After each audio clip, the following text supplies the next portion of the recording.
In my previous video entitled, How Are You?, I was discussing the things that I have learned as a personality assessment facilitator that I've been using to help me get through this pandemic in a healthy way. So, I talked about what I needed. Today I'm talking about stressors, the things that I needed to minimize or eliminate. Now, I am a relational person who tends to process the world through their emotions. So I knew that I needed to make sure that my thoughts, which actively influenced the way I felt, I had to keep my thoughts very positive and very simple.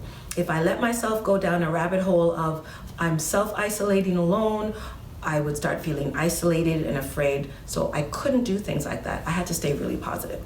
The second thing that I knew was that I had to eliminate anything toxic from getting into me. So for example, I like to go on YouTube. I had to be very careful that I wasn't watching hours upon hours of negative, fearful things that would make me think this is the end of the world.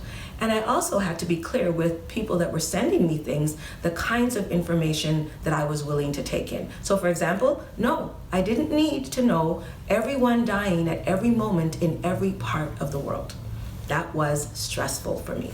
And the last thing that I needed to do was to ensure that I avoided conflict.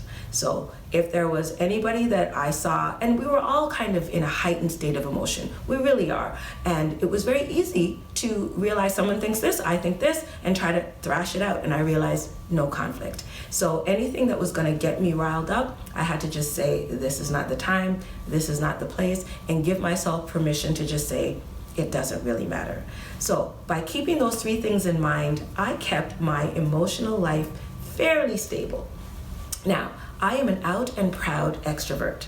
So the next video is going to be about how did my extroversion help or possibly harm me at times during this pandemic and what I've learned about myself because of that.